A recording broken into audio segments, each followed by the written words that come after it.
بسم اللہ الرحمن الرحیم الحمد للہ رب العالمین الصلاۃ والسلام علی نبینا محمد وعلی آلہ وصحبہ اجمعین ثم اما بعد۔ نون والقلم وما یسطرون، سورۃ القلم کی اس پہلی آیت کے 3 حصے ہیں۔ سب سے پہلے حرف نون ہے، یہ حروف مقطعات میں سے ہے۔ اس کے بعد 2 قسمیں ہیں، والقلم اور وما یسطرون۔ حروف مقطعات کے بارے میں ہم جانتے ہیں، کل 29 صورتیں ہیں جو حروف مقطعات سے شروع ہوتی ہیں۔ سب سے پہلے حروف مقطعات قرآن کی سورۃ البقرہ کے آغاز میں ہے، الف لام میم، اور آخری مرتبہ یہ حروف سورۃ القلم میں موجود ہیں، نون۔ اس کے بعد کوئی صورت نہیں ترتیب کے اعتبار سے جس میں حروف مقطعات موجود ہوں۔ اگر نزول کے اعتبار سے دیکھا جائے تو سب سے پہلے نازل ہونے والا حرف حروف مقطعات میں سے نون ہے، جو سورۃ القلم میں ہے، کیونکہ یہ سورت شروع کے زمانے میں نازل ہوئی تھی۔ اس کے بعد حروف مقطعات میں قاف نازل ہوا اور پھر صاد۔ تو سب سے پہلے نون، دوسرے نمبر پر قاف اور تیسرے نمبر پر صاد۔ اس کے بعد 1 سے زیادہ حروف والے حروف مقطعات نازل ہوئے۔ انٹرسٹنگلی نون حروف مقطعات کی لسٹ میں صرف 1 ہی مرتبہ موجود ہے، سورۃ القلم کے آغاز میں۔ قاف 2 مرتبہ 2 صورتوں میں قاف حروف مقطعات کے طور پر نازل ہوا ہے، اور صاد جو تیسرے نمبر پر نازل ہوا 3 صورتوں میں موجود ہے۔ اس صورت کا آغاز بہت انٹرسٹنگ ہے۔ پہلے حرف نون ہے اور پھر قلم کی قسم ہے، والقلم، قلم جو حروف کے لکھنے کا وسیلہ ہوتا ہے۔ یہاں قلم سے مراد کوئی خاص قلم نہیں ہے، یہ اول زمانے کی صورت ہے۔ سب سے پہلی وحی سورۃ العلق کی ابتدائی 5 آیات تھیں، اس کے بعد سورۃ القلم کی آیات نازل ہوئی۔ پہلی وحی میں بھی قلم کا ذکر تھا۔ اللہ تعالیٰ نے فرمایا الذی علم بالقلم، آپ کا رب جو قلم کے ذریعے علم سکھاتا ہے، اور دوسری وحی میں بھی قلم کا ذکر ہے۔ قلم اصل میں کتابت کا، لکھنے کا وسیلہ ہے، اس سے علم کو ثبات ملتا ہے، ٹھہراؤ۔ علم اگر لسانی ہوگا، زبانی کلامی، اس میں کبھی بھی ٹھہراؤ نہیں ہوگا، وہ جلد بھول بھی جائے گا، مکس ہو جائے گا۔ لکھا ہوا علم زبانی علم کی نسبت نہ صرف زیادہ واضح ہوتا ہے بلکہ یہ بآسانی ایک جنریشن سے دوسری جنریشن میں منتقل ہوتا ہے۔ علم بالقلم وہ ہائیسٹ لیول آف نالج ہے جو فرشتوں کو دیا گیا ہے، کرامن کاتبین جو انسان کے اعمال لکھتے ہیں۔ اسی طرح وہ فرشتے بھی ہیں جو لوح محفوظ سے قرآن کی نازل ہونے والی آیات کو لکھ لیتے ہیں، اور پھر یہ آیات رسول اللہ صلی اللہ علیہ وسلم تک پہنچائی جاتی، انہیں پڑھ کر سنائی جاتی، اور پھر رسول اللہ صلی اللہ علیہ وسلم یہی آیات قلم کے ذریعے لکھوا دیتے۔ قلم علم کو لکھنے کا، محفوظ کرنے کا ذریعہ ہے، چاہے وہ آسمانی قلم ہو یا زمینی قلم۔ اسی لیے قلم کی قسم سے مراد کوئی خاص قلم نہیں ہے، بلکہ یہ وسیلہ کتابت علم کو لکھنے والی شے کی طرف اشارہ دے رہا ہے۔ رسول اللہ صلی اللہ علیہ وسلم کی ایک حدیث شریف ہے، صحیح حدیث ہے، انہوں نے فرمایا اِنَّ أَوَّلَ مَا خَلَقَ اللَّهُ الْقَلَمَ فَقَالَ لَهُ اُكْتُبْ، یقیناً سب سے پہلی مخلوق جو اللہ تعالیٰ نے بنائی وہ قلم ہے، اور اسے حکم دیا لکھو۔ فَجَرَى بِمَا هُوَ كَائِنٌ إِلَى الْأَبَدِ، سو وہ جاری ہوا، لکھتا گیا جو کچھ قیامت تک رونما ہونے والا تھا۔ یعنی اللہ تعالیٰ کے وسیع علم کی طرف اشارہ ہے اس حدیث میں، وہ جانتا ہے کہ آنے والے وقت میں کیا کچھ ہونے والا ہے۔ بعض مفسرون کہتے ہیں کہ یہاں اس خاص قلم کی قسم ہے جو حدیث میں مینشن ہے، لیکن ایسا نہیں ہے، اور اس کی سب سے بڑی دلیل یہ ہے کہ یہ دوسری وحی کی آیات ہے۔ اس وقت کے لوگ کسی خاص قلم کو کیسے سمجھ سکتے تھے؟ تو اگر آپ غور کریں، سب سے پہلے حرف کا ذکر ہے نون، اور اس کے بعد قلم کی قسم ہے والقلم۔ نون حروف کو ریپرزینٹ کرتا ہے، اور قلم لکھنے والی شے کو، وسیلہ کتابت کو ریپرزینٹ کرتا ہے۔ نون یعنی حروف، اور قلم جس سے حروف لکھے جاتے ہیں، یعنی یہاں جز بول کر کل مراد ہے۔ اب ہم لکھتے کیوں ہیں؟ تاکہ اپنے الفاظ کو، بات چیت کو، ذہن کے خیالات کو لکھ کر محفوظ کر سکے اور ٹرانسفر کر سکے۔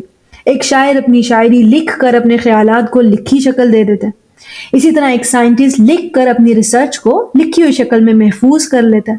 تو رائٹنگ اصل میں آوازوں کو، باتوں کو لکھی ہوئی شکل دینے کو کہتے ہیں۔ رائٹنگ میں ہم حروف کا استعمال کرتے ہیں یعنی الفابیٹس. یہ الفابیٹس بنائے کیسے جاتے ہیں؟ آوازوں سے. انسان کلام کرتا ہے، اپنے کلام کو لکھی ہوئی شکل دینے کے لیے حروف کا استعمال کرتا ہے. جیسے مثال کے طور پر انگلش میں آ کی آواز کو اے کی شکل دیتے ہیں، ب کی آواز کو بی کی شکل دیتے ہیں، ٹ کی آواز کو ٹی کی شکل دیتے ہیں، اور ج کے لیے جی یا جے کے استعمال کرتے ہیں. اسی طرح اردو میں، عربی میں بھی حروف آوازوں کو شکل دیتے ہیں. تو آ کو الف لکھ لیتے ہیں، با کی آواز کو بے سے ریپرزینٹ کرتے ہیں، ٹ کی آواز کے لیے ٹے استعمال کرتے ہیں، ج کی آواز کے لیے جیم کا استعمال کرتے ہیں. یہ حروف ہمارے کلام کو لفظی شکل دیتے ہیں، یعنی سپیچ کو ٹیکسٹ میں کنورٹ کرنے کے کام آتے ہیں. جیسے آپ کسی بچے کو لکھنا سکھانا چاہتے ہیں تو اسے قلم دیں گے اور حروف لکھنا سکھائیں گے، اسے سمجھائیں گے کہ فلاں آواز کے لیے فلاں حرف استعمال ہوگا. جیسے لفظ قلم لکھنے کے لیے پہلے قاف، پھر لام، پھر میم لکھیں گے. قاف ق کی آواز کے لیے، لام ل کی آواز کے لیے، اور میم م کی آواز کے لیے، قلم. بالکل جیسے بچوں کو فونکس سکھائے جاتے ہیں، پھر انہی فونکس یعنی آوازوں کو لکھنا سکھایا جاتا ہے. اس طرح بچہ زبان کو، بات چیت کو لکھی شکل میں ڈھالنا سیکھ جاتا ہے. لکھنے کا رواج انسانوں میں بہت پرانا ہے. ایک زمانے میں ایجپٹ میں لکھنے کے لیے حروف کی بجائے تصاویر استعمال ہوتی تھی، ہائروگلیفکس جنہیں کہتے ہیں. تو مقصد یہی ہے کہ آوازوں کو، بات چیت کو لکھی شکل دی جا سکے. جیسے انسان اپنے کلام، شاعری وغیرہ کو لکھی شکل دیتے ہیں، قرآن کیا ہے؟ کلام اللہ، جو لکھی شکل میں رسول اللہ صلی اللہ علیہ وسلم تک پہنچا. انہوں نے بھی ہر وحی کو ساتھ ساتھ لکھوا کر محفوظ فرما دیا. ابھی تھوڑی دیر میں یہ آیت آپ کو پوری طرح سمجھ میں آ جائے گی اور اگلی 3 آیات کا ربط بھی سمجھنا آسان ہو جائے گا. اس آیت کے آخر میں ہے وما یسترون، اور جو کچھ وہ لوگ لکھتے ہیں اس کی بھی قسم ہے. تو ایک لفظ ہوتا ہے عربی میں کاتبہ، کاتبہ لکھنے کو کہتے ہیں، کتابت جیسے.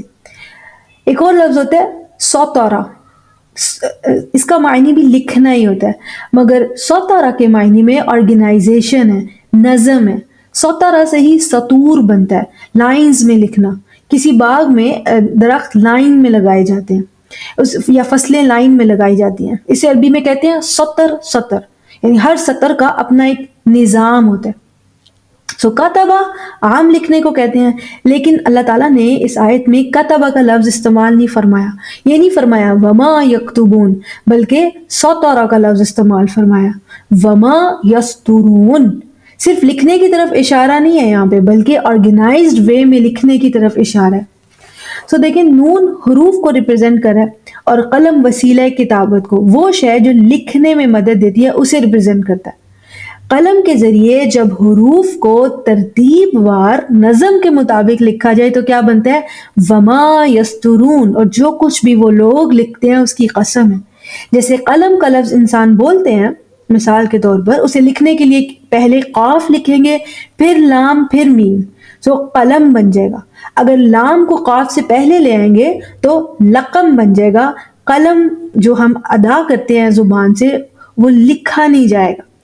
حروف کو ترتیب وار لکھنا ضروری ہے. اسی طرح عقل کا لفظ انسان بولتے ہیں، اسے لکھنے کے لیے پہلے عین، پھر قاف، پھر لام لکھیں گے تو عقل کی لفظی شکل بن جائے گی. جب قلم کے ذریعے حروف کو سطر یعنی ترتیب کے لحاظ سے آرگنائز فارم میں لکھا جائے تو انسان کا کلام لفظی شکل اختیار کر جاتا ہے. This way speech is converted to text. اسی طرح اللہ تعالیٰ کا کلام قلم کے ذریعے لوح محفوظ میں لکھا گیا.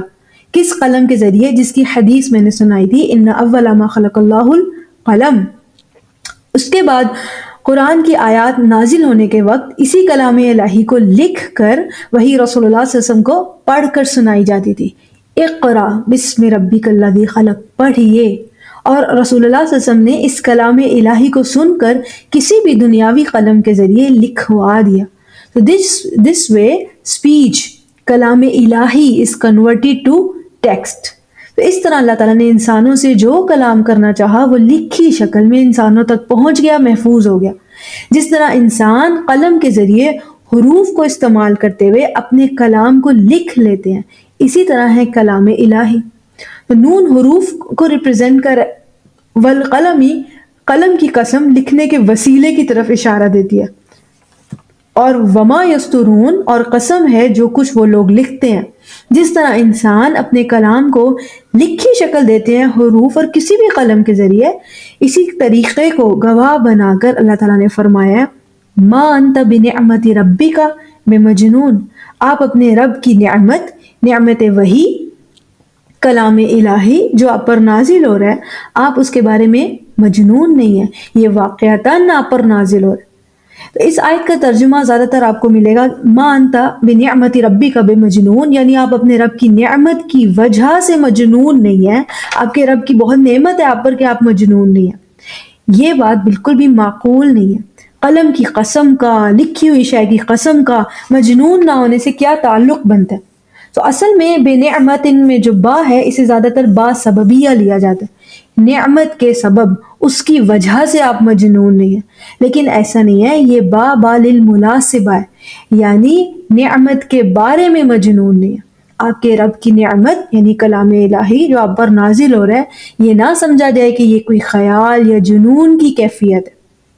اور اگر غور کریں تو یہ آیت قیامت تک اثر رکھتی ہے. یہ آیت ثابت کرتی ہے کہ کلام الہی جو رسول اللہ صلی اللہ علیہ وسلم پر نازل ہوا، خود اللہ تعالیٰ فرما رہا ہے کہ یہ کسی جن کا القاء یا کوئی وہم نہیں ہے.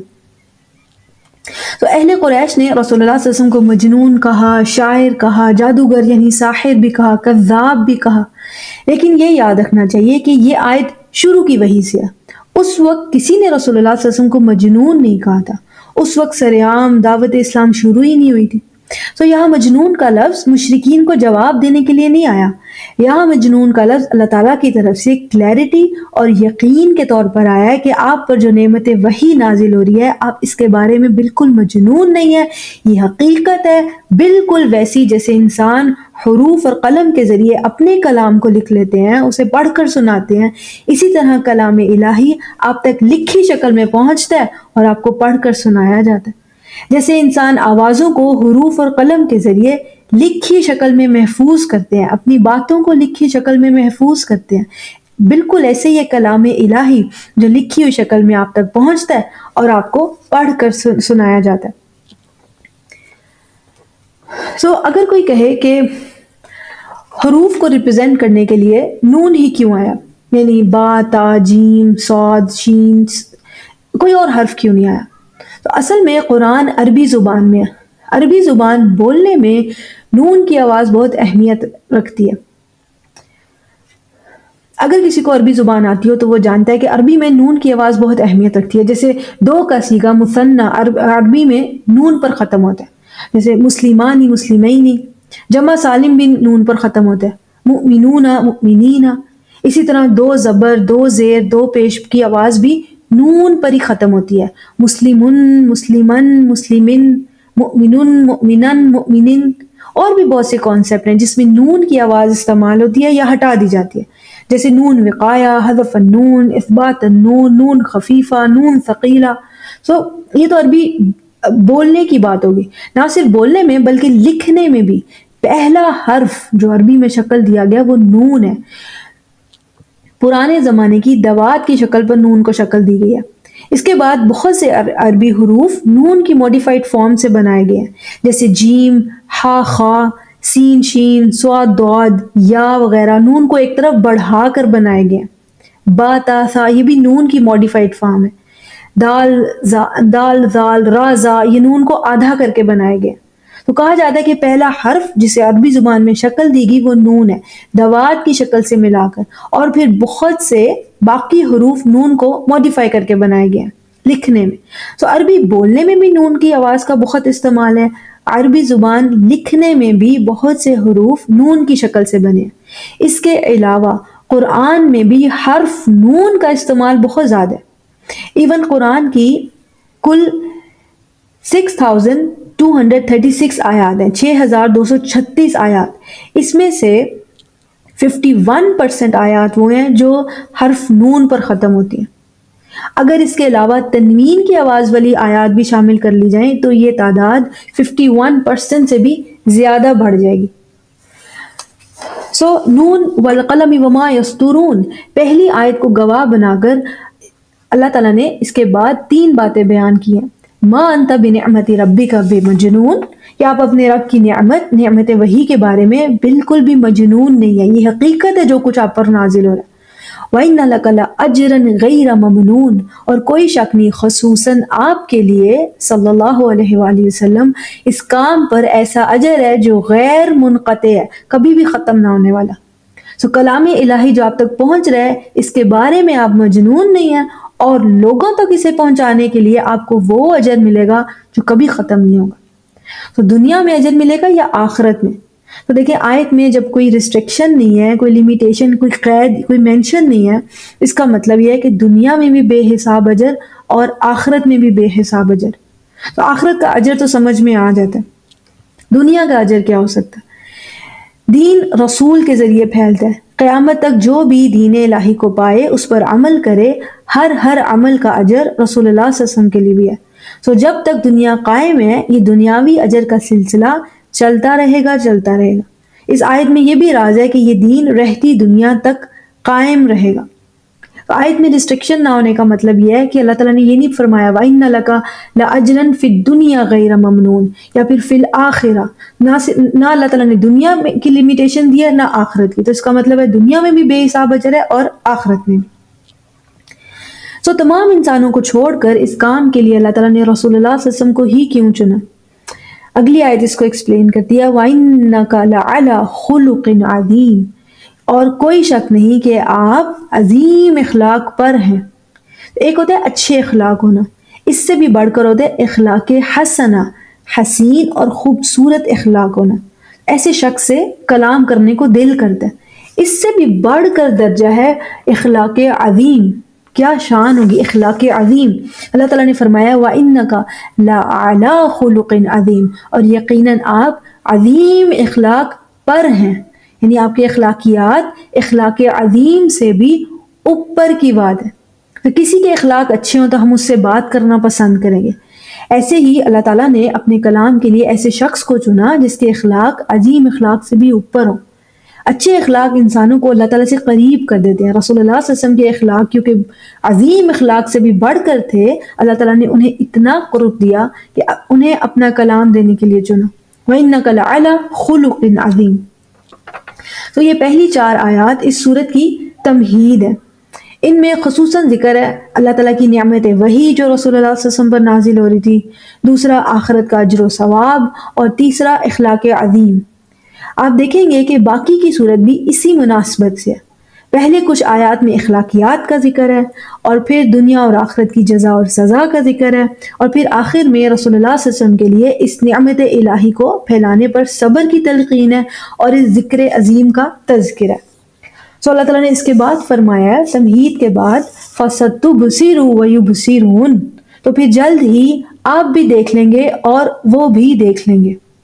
کیا دیکھ لیں گے؟ اس کا جواب اگلی آیت میں، لیکن ان الفاظ کو اللہ تعالیٰ نے آیت کا درجہ دیا، فَسَتُبْصِرُ وَيُبْصِرُونَ۔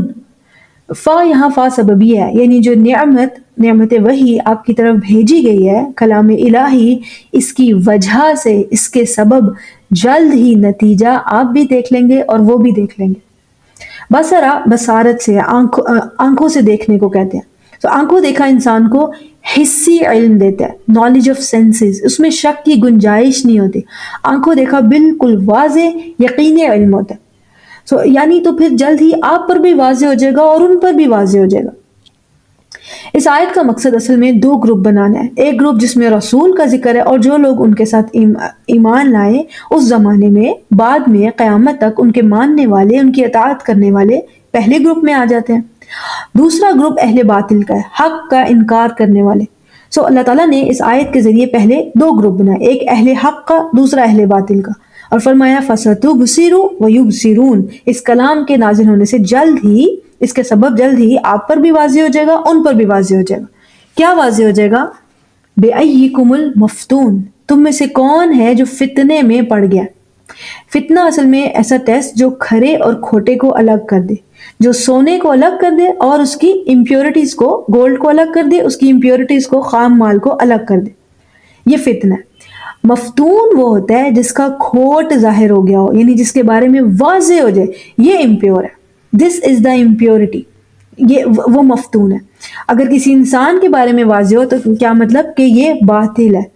تو اس کلام الہی کا فائدہ یہ ہے کہ اس کے آنے سے جلد ہی واضح ہو جائے گا کون ہے اہل باطل، کون ہے جو جھوٹے دعوے کرتے ہیں مگر عمل میں کھوٹے ہیں، کون ہے جو انحراف کرتے ہیں حق پر نہیں ہے، کون ہے جو غلط راستے پہ ہے، کون ہے جو مفاد پرست ہے. سو اس کلام حق کے آگے باطل کھل کر واضح ہو جائے گا، جلد ہی آپ بھی دیکھ لیں گے اور وہ بھی دیکھ لیں گے. یہ معنی بنتا ہے. جیسے ابو جہل کو لوگ ابو الحکم کہہ کر پکارتے تھے، سمجھ والا عقل والا انسان، مگر قرآن آنے کے بعد اس کی جہالت ایسے واضح ہوئی کہ وہ آج تک ابو جہل کے نام سے مشہور ہے. ابو جہل یعنی وہ شخص جس میں جہالت بھری تھی. حق کے سامنے باطل کا کھوٹ بآسانی نظر آ جاتا ہے، لیکن اللہ تعالیٰ نے فرمایا فَسَتُبْصِرُ، جلد ایسا ہوگا، ایک دم نہیں، یعنی کچھ صبر کچھ انتظار کرنا ہوگا. جیسے جیسے کلام حق پھیلتا جاتا ہے لوگوں میں اویئرنیس آتی ہے، یہ کلام واضح کر دیتا ہے کہ کون سے طریقے اور کون سے لوگ باطل پر ہیں. فَسَتُبْصِرُ وَيُبْصِرُونَ بِأَيِّكُمُ الْمَفْتُونَ، بِأَيِّكُم میں جو با ہے یہ زائدہ نہیں ہے بلکہ تاکید بڑھانے کے لیے. تو اسی اگلی آیت میں ایک یاد دہانی ہے، ایک ریمائنڈر ہے کہ انسان پر جو بھی واضح ہو اسے یہ یاد رکھنا چاہیے کہ انسان کا علم بہرحال محدود ہے. اصل میں اللہ تعالیٰ کا علم ہے جو غیر محدود ہے.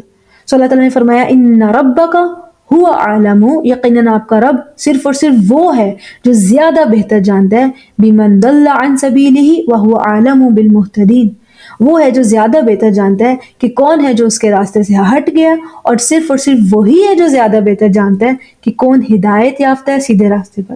تو حالات اور واقعات کچھ بھی واضح کریں، انسان کا علم ہمیشہ محدود ہے، آپ کے رب کا علم ہے جو غیر محدود ہے. تو جیسے جیسے برائی ایکسپوز ہونے لگتی ہے وہ خود کو چھپانے کے لیے جھوٹ کا سہارا لیتی ہے. تو اللہ تعالیٰ نے نصیحت فرمائی ہے فَلَا تُطِعِ الْمُكَذِّبِينَ، تو پھر جھوٹ بولنے والوں کی اطاعت نہ کرنا.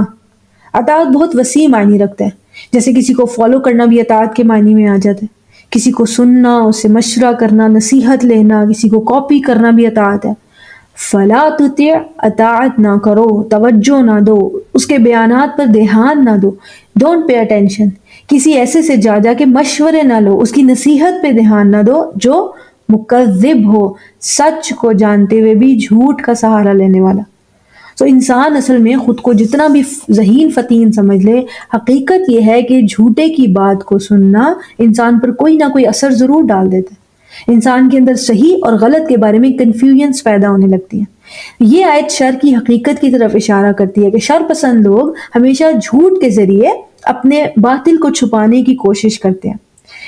یہاں اللہ تعالیٰ کی طرف سے ہمیں نصیحت کی جا رہی ہے، وارن کیا جا رہا ہے فَلَا تُطِعِ الْمُكَذِّبِينَ.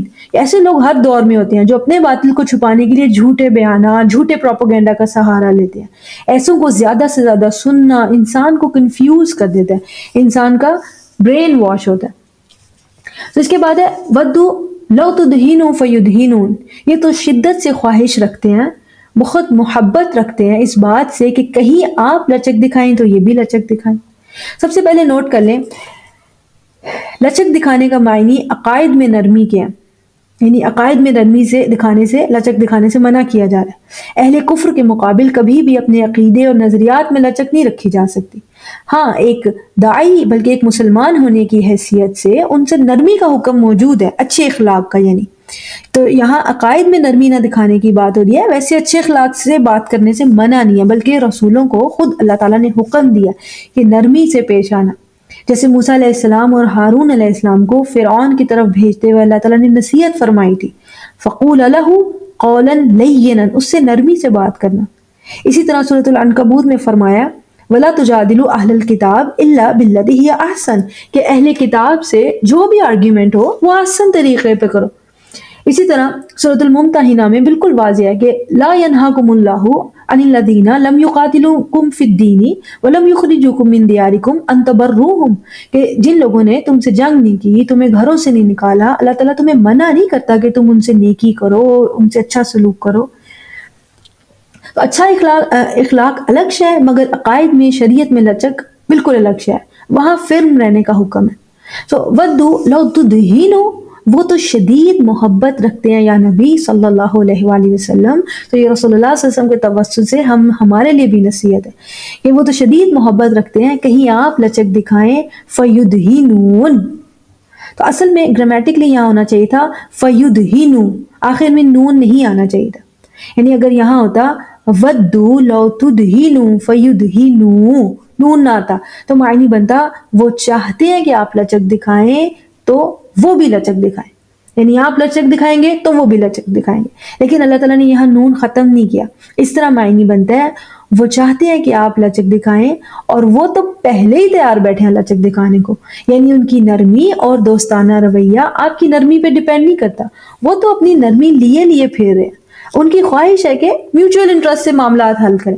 جیسے کوئی اصول پسند انسان کوئی غلط ٹینڈر روک کر بیٹھا ہے تو اہل باطل گاڑی کی چابی کیا گھر کی چابیاں لیے پھر رہے ہیں، کہیں یہ ذرا سا راضی ہو وہ ہر طرح سے خدمت کے لیے تیار بیٹھے ہیں.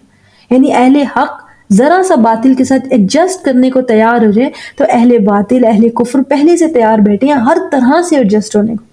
اسی لیے اہل باطل ہمیشہ مسلمانوں میں سے کمزور لوگوں کو چنتے ہیں جو اعتقاد اور دین کے معاملے میں ایڈجسٹ کرنے کو راضی ہو جائے. ودو لو تدہینو فیدہنون، انہیں بہت محبت ہے کہ حق ذرا سا نرمی دکھائے تو وہ تو نرمی لیے ہر طرح سے ایڈجسٹ ہونے کو تیار ہیں. تو ایک نون کے اضافے سے معنی میں اتنا فرق بن گیا، یعنی ان کی نرمی لچک آپ کی نرمی پہ ڈیپینڈ نہیں کرتی، وہ تو لچک دکھانے کو تیار ہیں، بس انتظار کس کا ہے؟ لو تدہینو، کہیں آپ ذرا سی نرمی دکھا دیں. وَلَا تُطِعْ كُلَّ حَلَّافٍ مَّهِينٍ، یہاں سے 4 آیات میں بعض مذمم یعنی قابل مذمت بری صفات کا، بری اخلاقیات کا ذکر ہے. یہ صفات کسی ایک انسان کی بھی ہو سکتی ہیں، کسی ادارے، جماعت، قوم یا کسی سیاسی نظام کی بھی ہو سکتی ہیں. تو ایک طرف اس صورت میں رسول اللہ صلی اللہ علیہ وسلم کی اعلیٰ ترین اخلاق کا ذکر تھا اور دوسری طرف بعض لوگوں کی بری صفات کا ذکر ہے، اور ہدایت یہ ہے کہ لا تطع، ان کی اطاعت نہ کرنا، انہیں فالو نہ کرنا، مطلب انہیں اہمیت نہ دینا، اٹینشن نہ دینا. سو ولا تطع کل حلاف مہین، اور کسی بھی حلاف اور مہین کی اطاعت نہ کرنا. حلاف کیا ہوتا ہے؟ حلاف کا لفظ حلف سے ہے، جیسے اردو میں کہتے ہیں نا حلف اٹھانا، یا فلاں قبیلہ فلاں کا حلیف ہے. حلف کا معنی قسم لکھا ہوتا ہے لیکن حلف قسم سے بھی زیادہ مضبوط ہوتا ہے. حلف میں عربی میں کہتے ہیں ملازم ہے، یعنی کسی عہد کا پابند ہو جانا، کسی دعوے یا وعدے سے جڑے ہونا، باؤنڈ ہو جانا. حلف سے جب حلاف بنتا ہے یہ صیغہ مبالغہ ہے، یعنی کثیر الحلف، بہت ہی زیادہ حلف اٹھانے والا، بڑے بڑے دعوے کرنے والا شخص حلاف ہوگا. اور حلاف کے ساتھ دوسری صفت کیا ہے؟ مہین. مہین کہتے ہیں کمزور، حقیر. ایک طرف ایک شخص وعدے کرے، قسمیں کھائے، بڑے بڑے دعوے کرے، اور دوسری طرف ان کو پورا کرنے میں کیا ہو؟ مہین، کمزور. یا پھر اپنی کمزوریوں کو چھپانے کے لیے بار بار حلف لے، بار بار قسمیں کھائے، دعوے کرے. ایسا کوئی انسان بھی ہو سکتا ہے، جیسے کوئی سیاسی رہنما، کوئی جماعت، کوئی نظام بھی ایسا ہو سکتا ہے جس میں صرف دعوے ہوں، ہم یہ کر دیں گے، وہ کر دیں گے، اور عمل کھوکھلا ہو. تو کسی ایسے کو آئیڈیلائز نہ کرو، اطاعت یعنی اس کی طرف متوجہ نہ ہو، اسے فالو نہ کرو. ایسا انسان یا نظام بھروسے کے قابل نہیں، کیونکہ وہ دعووں میں حلاف ہے اور عمل میں مہین ہے، کمزور. اس کے بعد ہے حماز مشاء بنمیم. اگلی آیت میں جس عیب کی طرف اشارہ ہے وہ لوگوں کی برائی کرنا، غیبت کرنا، عیب نکالنے کی طرف اشارہ ہے. تو حماز کا لفظ حمز سے ہے. اسی پہ قرآن کی سورت مبارکہ کا نام ہے سورت ہمزہ، ویل لکل ہمزۃ لمزہ. حمز کہتے ہیں کھلے الفاظ میں کسی کی عیب جوئی کرنا، ظاہری اور واضح الفاظ میں لوگوں کی برائی کرنا. ایسا انسان زیادہ تر تبھی کرتا ہے جب سامنے والا اپنے سے کمزور ہو. تو یہ حمز ہو گیا. حماز کیا ہے؟ حماز میں صیغہ مبالغہ یعنی کثیر الحمز، اوپنلی، بہت زیادہ دوسروں کے عیب نکالنا، ان کی برائی کرنا. اور اس کے مقابل کیا ہے؟ مشاء بنمیم. مشاء یعنی کثیر المشی، بہت زیادہ یہاں وہاں پھرنے والا. یہاں وہاں جا کر کیا کرتا ہے؟ بے نمیم، لوگوں کے عیب خفیہ طور پر پھیلاتے ہیں. النمیمہ عربی میں کہتے ہیں صوت خفی، چھپی ہوئی آواز، یعنی وسپر کرنا. سو آپ غور کریں کہ حمازن ایب پھیلانے کا ایک اینگل ہے، مشائم بے نمیم ایب پھیلانے کا دوسرا طریقہ ہے۔ ہمازن میں واضح ڈائریکٹلی ایب جوئی کی جا رہی ہے، مشائم بے نمیم میں چھپے طریقے سے ایب جوئی کی جا رہی ہے۔ تو دونوں کے طریقے میں مختلف ہے، ایب سیم ہی ہے۔ اپنے سے کمزور کی ایب جو ایک انسان ڈائریکٹلی کر لی جاتی ہے، کیونکہ کمزور انسان اپنا دفاع نہیں کر سکتا، مضبوط کے ایب چھپے چھپے پھیلائے جاتے ہیں۔ تو اللہ تعالیٰ نے حمازن اور مشائم بن نمیم جیسے لوگوں کو سننے سے، انہیں توجہ دینے سے منع فرمایا۔ ایسے لوگ اپنی باتوں سے انسان کے ذہن پر بہت گہرا اثر ڈالتے ہیں، اور پھر صحیح اور غلط کے درمیان فرق واضح نہیں رہتا۔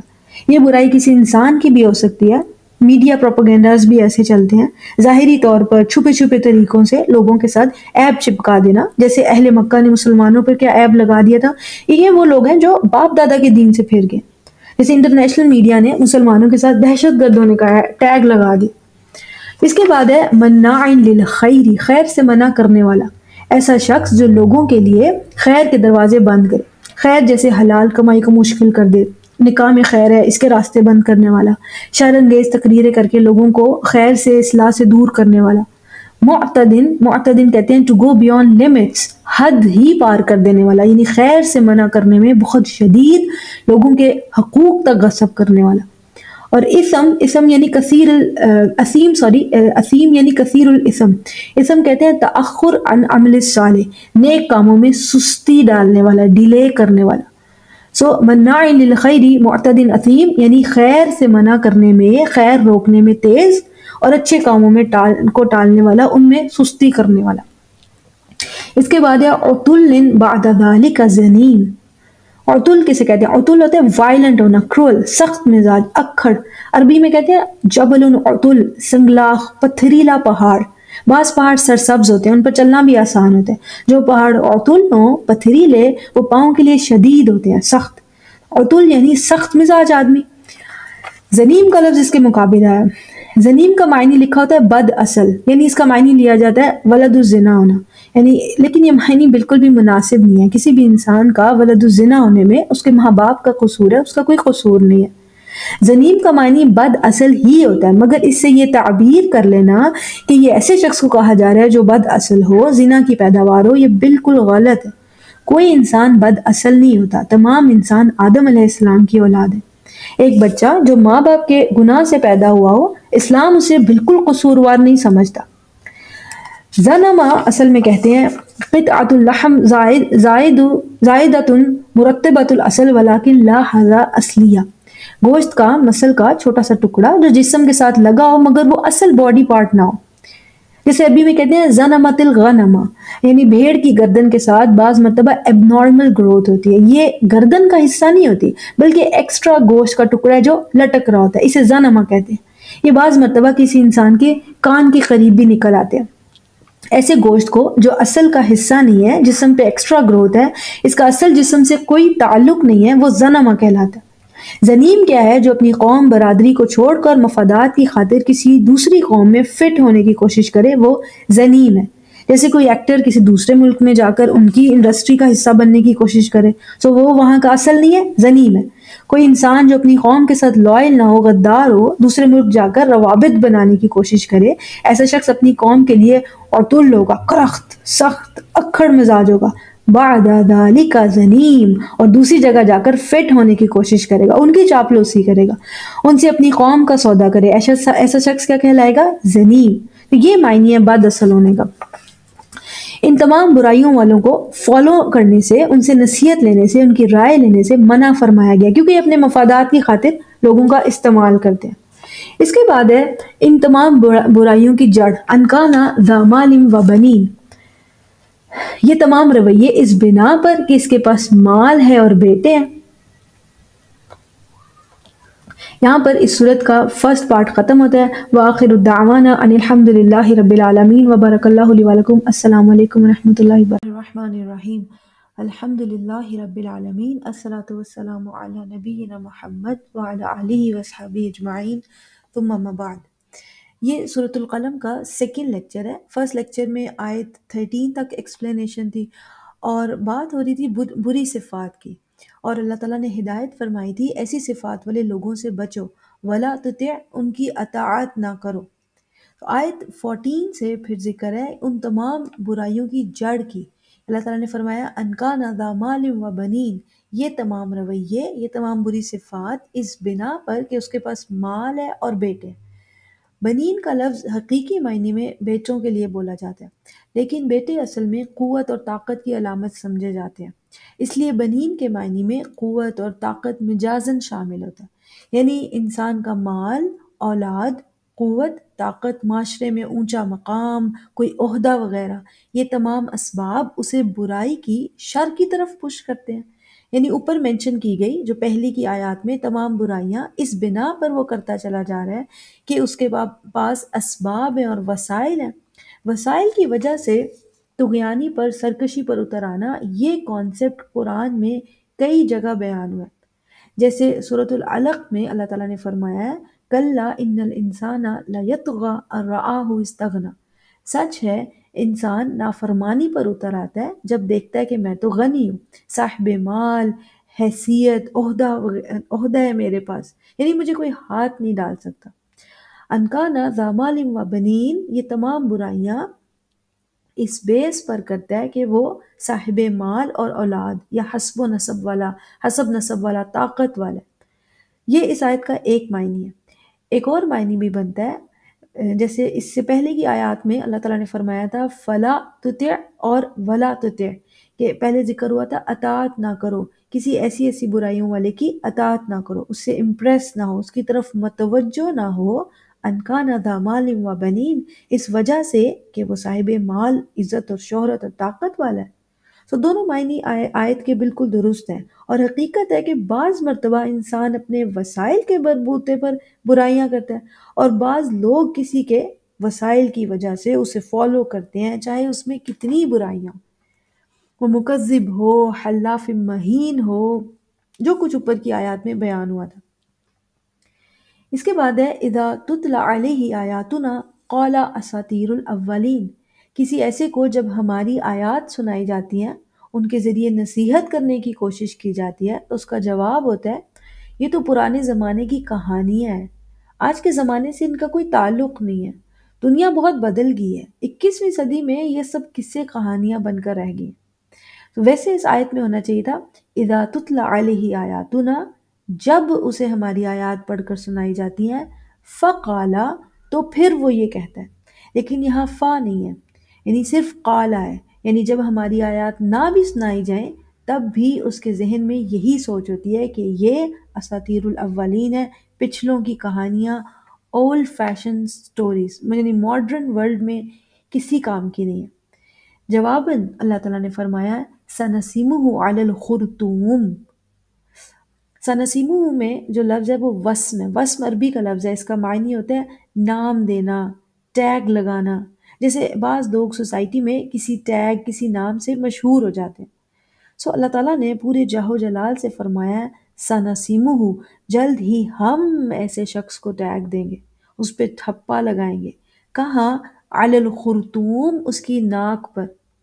ویسے ناک کے لیے عربی میں انف کا لفظ استعمال ہوتا ہے، خرطوم کہتے ہیں لمبی سی ناک کو، جیسے ہاتھی کی سونڈ ہوتی ہے۔ تو اصل میں ناک کا لفظ ہر زبان میں عزت اور ذلت کے لیے، غرور، تکبر کے لیے استعمال ہوتا ہے، جیسے کہتے ہیں کہ فلاں کی ناک بہت اونچی ہے، یعنی بہت مغرور اور متکبر ہے، یا پھر کہتے ہیں ناک مٹی میں ملا دینا، یعنی ذلت کا شکار ہونا۔ جب ہم سجدہ کرتے ہیں تو ناک زمین پر رکھتے ہیں، یعنی تسلیم کرتے ہیں کہ تمام کبریائی صرف اور صرف اللہ تعالیٰ کے لیے ہے، اور ہم بذات خود اس کے سامنے ذلول ہے، بچھے ہوئے ہیں۔ تو کسی کی ناک پر نشان لگانا، ٹیگ لگانا، یہ ذلت کی نشانی ہے۔ تو اللہ تعالیٰ نے فرمایا سنسیمہ علی الخرطوم، جلد ہی ہم اس کی ناک پر نشان لگائیں گے، یعنی اسے ذلت کا نشان بنا دیں گے۔ اگر پچھلی آیات میں دیکھیں تو کسی شخص کی بری عادتوں کا ذکر ہو رہا تھا، یہاں تک کہ وہ اتنا مغرور اور متکبر ہے کہ وہ اللہ تعالیٰ کی آیات سن کر کہتا ہے یہ تو اساطیر الاولین ہے، پچھلوں کی کہانیاں۔ سو جیسے یہ اللہ تعالیٰ کی آیات کو ٹیگ کرتا ہے، اللہ تعالیٰ نے فرمایا ایسے ہی ہم اسے ٹیگ کریں گے۔ ناک کے لیے انف کی جگہ خرطوم کا لفظ کیوں آیا؟ کیونکہ یہ مغرور شخص کی لمبی چوڑی ناک ہے، خرطوم کہتے ہیں لمبی ناک کو، یعنی اس کے غرور اور تکبر کے رویے کو ظاہر کرنے کے لیے اللہ تعالیٰ نے اس کی ناک کو انف نہیں کہا بلکہ خرطوم کہا ہے۔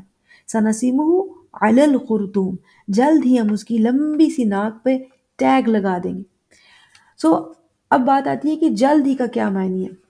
اس کا معنی اگر دنیا میں ہے تو جلد ہی ہم اسے لوگوں میں اس کی برائی کے نام سے مشہور کر دیں گے، یعنی لوگوں میں اسے ذلت کا نشان بنا دیں گے، اسے اس کی برائی سے لوگ اسے اس کی برائی سے ہی یاد کیا کریں گے۔ فلاں انسان شر پسند ہے، جہاں وہ بیٹھا ہوگا وہ شر ہی بڑھے گا، سو اس پہ شر پسند ہونے کا ٹیگ لگ جائے گا۔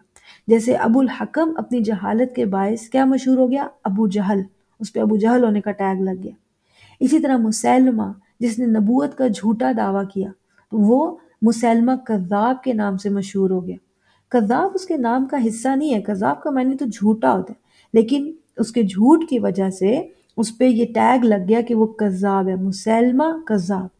اسی طرح ابو لہب بھی ایک اچھی مثال ہے، وہ اپنی حرکتوں کی وجہ سے پہلے سے اسلام سے پہلے ابو لہب کے نام سے لقب سے مشہور تھا۔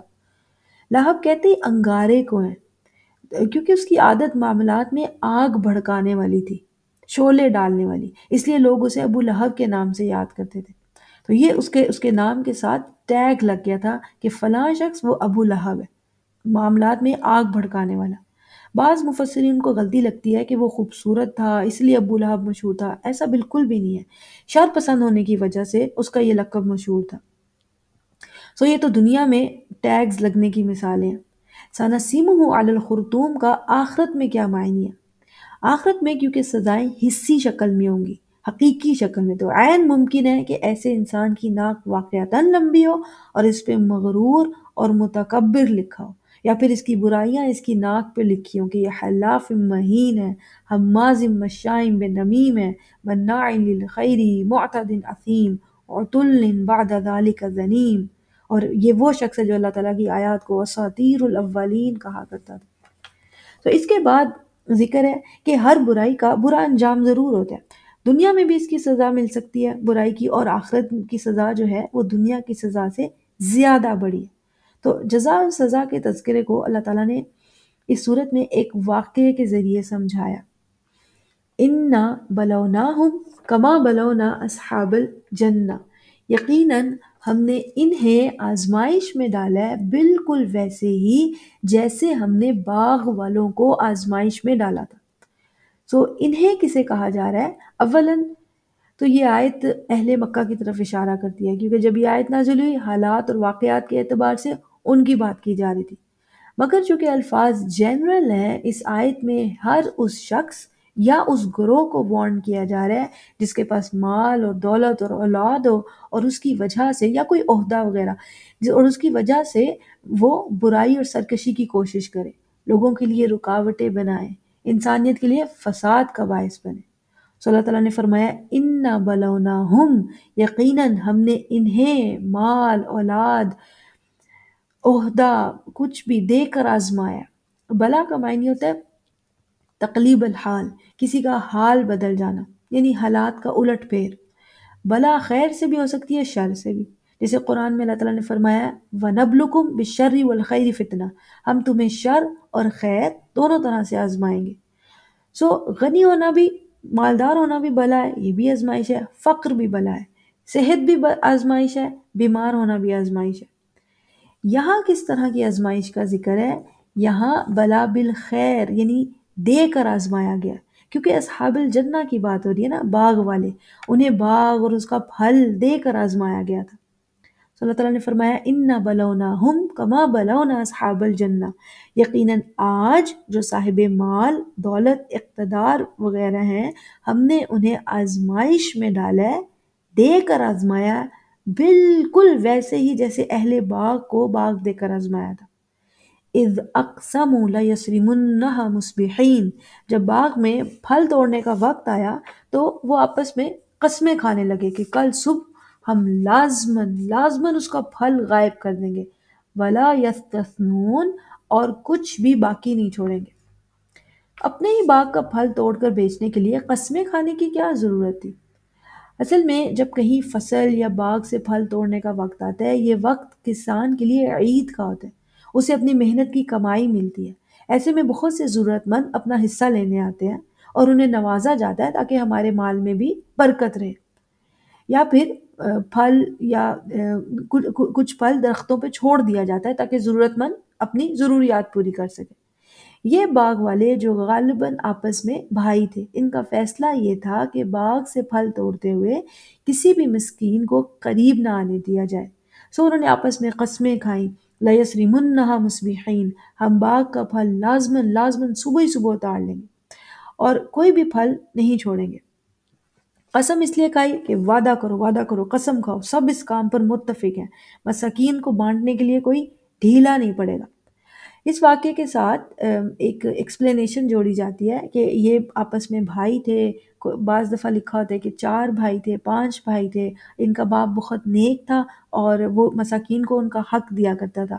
باپ کے مرنے کے بعد جب ان کی باری آئی تو انہوں نے سوچا کہ ہم کسی کو کچھ نہیں دیں گے۔ سو یہ واقعہ صحیح بھی ہو سکتا ہے اور یہ واقعہ میڈ اپ بھی ہو سکتا ہے۔ سو ان کا ارادہ تھا، بہرحال آیات سے ثابت ہے کہ ان کا ارادہ تھا کہ مساکین کو بانٹنے کے لیے وہ آگے نہیں بڑھیں گے۔ ولا یستثنون کا معنی اکثر لکھا ہوتا ہے کہ انہوں نے انشاءاللہ نہ کہا، تو یہ معنی بعید ہے، قسم کے بعد انشاءاللہ کہہ دو، قسم کا کفارہ ہو جاتا ہے، یہ معنی یہاں نہیں ہے۔ یہاں اصل میں استثناء کا معنی ایکسیپشن ہی ہے کہ انہوں نے فیصلہ کیا ہم کوئی بھی پھل باقی نہیں چھوڑیں گے، سب کا سب اتار لیں گے۔ تو ایک تو یہ کہ انہوں نے فیصلہ کیا لا یسریمنہا مصبحین، سارما کا معنی ہوتا ہے القطع والفصل عن الاصل، کسی شے کو کاٹنا اور اس کے اصل سے بالکل الگ کر دینا۔ تو صبح ہی صبح پھل نہ صرف توڑیں گے بلکہ باغ سے غائب بھی کر دیں گے، یعنی کہ منڈی پہنچا دیں گے بیچنے کے لیے فوراً۔ ولا یستثنون ظاہر کر رہا ہے کہ ان کا ارادہ تھا کہ اپنی ممکن کوشش تک وہ کوئی بھی پھل باقی لگا نہ رہنے دیں گے۔ فطاف علیہ طائف من ربک وہم نائمون، تو ان کے اس ارادے کے سبب آپ کے رب کی جانب سے طواف کرنے والی یعنی طوفانی ہوا کہہ لیں باغ میں پھر گئی، وہم نائمون۔ تو باغ کیسے تباہ ہوا؟ اللہ تعالیٰ نے اس کو ایکسپلیسٹلی مینشن نہیں کیا، صرف طواف کرنے والی کا ذکر کیا، یعنی کہ طوفانی ہوا جیسے ہوتی ہے کوئی۔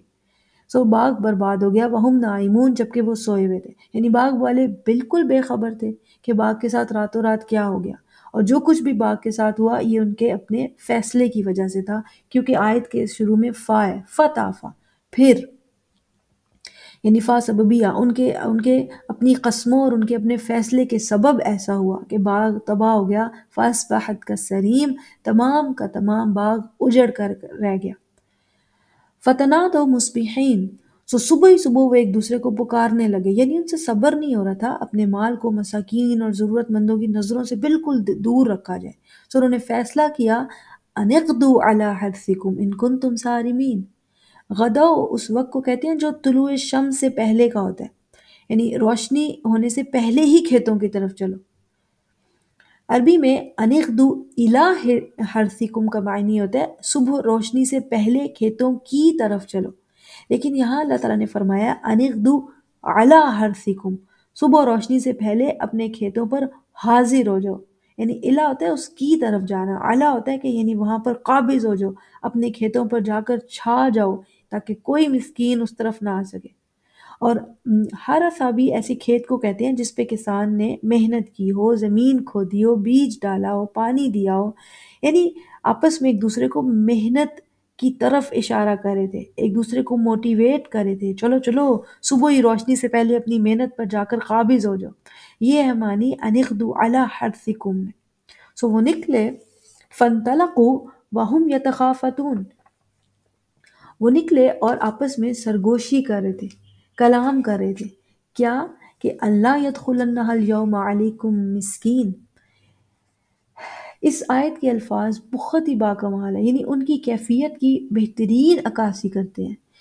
وہ آپس میں سرگوشی کر رہے تھے اللہ یدخلنہ، کہ لازماً باغ میں داخل نہ ہونے پائے، الیوم، خصوصاً آج کے دن، یعنی کٹائی کے وقت دھیان رکھنا داخل نہ ہونے پائے، علیکم مسکین، کوئی مسکین تم پر حاضر نہ ہونے پائے، علیکم یعنی کوئی مسکین اس کا احساس تم پر حاوی نہ ہونے پائے، جو فیصلہ کیا ہے ہم نے سب نے اس پہ قائم رہنا ہے۔ سو ایک طریقہ ہوتا ہے کہ انسان برائی کا ارادہ کرتے ہیں، اور دوسرا طریقہ یہ ہے کہ لوگ مل کر برائی پر آمادہ ہیں اور اس کے لیے ایک دوسرے کو موٹیویٹ کر رہے ہیں۔ سو وہ آپس میں چپکے باتیں کر رہے تھے کہ آج کے دن یعنی کٹائی کے وقت لازمن داخل نہ ہونے پائے باغ میں کوئی مسکین، اور نہ ہی تم پر کسی مسکین کی فیلنگز حاوی ہونے پائے، یعنی یاد رکھنا سب مساکین کو دیکھ کر کوئی کمزور نہ پڑے۔ اور مسکین کا لفظ بھی عجیب ہے یہاں، کہ مسکین فقیر کو کہتے ہیں، لیکن بس ذرا سا فرق ہے کہ فقیر وہ ہوتا ہے جس کے حالات تنگ ہو، ضرورت مند ہو، لیکن اس کا فقر ظاہر نہیں ہے۔ مسکین وہ ہوتا ہے ایسا فقیر جس کا فقر اس کی حالت سے بالکل ظاہر ہے، یعنی دیکھ کر ہی معلوم ہو جائے کہ اس کے پاس نہ پہننے کو کچھ ہے نہ کھانے کو کچھ ہے۔ تو ان باغ والوں نے اتنا دل تنگ کیا کہ اپنے لاکھوں کی فصل پہ با یا پھل سے وہ کسی مسکین کو کچھ 100 یا 1000 تک دینے پہ راضی نہیں تھے۔ وَغَدَوْا عَلَى حَرْدٍ قَادِرِينَ، اور پھر وہ صبح روشنی نکلنے سے پہلے نکلے جیسے کہ وہ اپنے ارادے پر پوری طرح سے قادر ہوں۔ سو باغ والے اپنی جمع تقسیم، اپنے ارادوں، اپنے پلاننگز میں بزی تھے، اس بات سے بالکل بے خبر تھے کہ باغ کس حال میں ہو چکا ہے۔ فَلَمَّا رَأَوْهَا، آخر جب انہوں نے باغ کو دیکھا، ایک لمحے کے لیے رک کر ان کے شوق کا اندازہ کریں، کیونکہ وہ بالکل اس بات سے بے خبر تھے کہ باغ کی کیا حالت ہو چکی ہے۔ قالوا ان لضالون، یقیناً ہم گمراہ ہیں، یعنی اس کے دو معنی بنتے ہیں اور دونوں ہی بالکل ٹھیک ہیں۔ پہلے لمحے تو انسان کو لگتا ہے کہ میں رستہ بھول گیا ہوں، نہیں یہ میرا باغ نہیں ہو سکتا۔ سو ان لضالون کا ایک معنی بنتا ہے کہ انہوں نے کہا یقیناً ہم رستہ بھول گئے ہیں، یہ ہمارا باغ نہیں ہو سکتا، یعنی مگر کچھ لمحوں بعد جب انسان ہوش میں آتا ہے، اس کا ضمیر اسے ملامت کرنے لگتا ہے، تو انہوں نے کہا یقیناً ہم گمراہ ہیں۔ صحیح راہ کیا تھی؟ مسکین کو اس کا حق دیتے۔ غلط راہ کیا تھی؟ جس کا ارادہ انہوں نے کیا تھا کہ مسکین کو کچھ نہیں دیں گے، سارا مال خود رکھیں گے۔ سو باغ دیکھتے ہی انہیں سمجھ میں آ گیا یقیناً ہم تھے جو گمراہ تھے، ہم تھے جو غلط تھے۔ بل نحن محرومون، ہم مسکین کو کیا محروم کریں گے، ہم تو خود محروم ہو گئے۔ قال اوسطهم الم اقل لكم لولا تسبحون، ان میں سے جو بہتر تھا درمیانے درجے کا، یعنی کہہ لو سمجھ، عقل اور ایمان کے لحاظ سے درمیانے درجے کا، یہاں سائز میں یا مڈل چائلڈ ہونے کی بات نہیں ہو رہی، یعنی جو سمجھ میں بہتر تھا اس نے ایک سمجھداری کی بات کی، اس نے کہا لولا تسبحون، تم تسبیح کیوں نہیں کرتے، یعنی اپنے رب کی پاکی بیان کرو، اس سے مغفرت مانگو۔ قالوا سبحان ربنا ان كنا ظالمین، انہوں نے کہا ہمارا رب ہے جو ہر کمی ہر عیب سے پاک ہے، اس کا ہر فیصلہ بہترین ہے، اصل میں ہم ہیں جو غلط تھے۔ یہ غلطی کے احساس کا صحیح رویہ، انسان سمجھ لے کہ میں غلط تھا۔ اسی سے ملتے جلتے الفاظ یونس علیہ السلام کے بھی ہیں، بہت مشہور دعا ہے۔ انہوں نے فرمایا تھا لا الہ الا انت سبحانک، آپ ہیں یا رب ہر کمی ہر عیب سے پاک، انی کنت من الظالمین، یقیناً میں تھا جو غلط تھا۔ تو یہ بھائی بھی آپس میں انہوں نے ایسی ہی اللہ تعالیٰ کی پاکی بیان کی کہ سبحان ربنا ان کنا ظالمین۔ فَأَقْبَلَ بَعْضُهُمْ عَلَى بَعْضٍ يَتَلَاوَمُونَ، ان میں سے بعض اس کے بعد دوسروں کو یعنی بعض کو ملامت کرنے لگے۔ تو پہلے مل کر پلاننگ کر رہے تھے، نقصان کے بعد ایک دوسرے کو ہی ملامت کر رہے تھے۔ قالوا یا ویلنا ان کنا طاغین، انہوں نے کہا ہائے ہماری قسمت، یقیناً ہم تھے جو طغیانی پر تھے۔ قرآن میں اللہ تعالیٰ نے فرمایا کلا ان الانسان لیطغی ان رآہ استغنی، یقیناً انسان طغیانی پر اتر آتا ہے جب دیکھتا ہے میں غنی ہوں، ضرورت سے پاک ہوں۔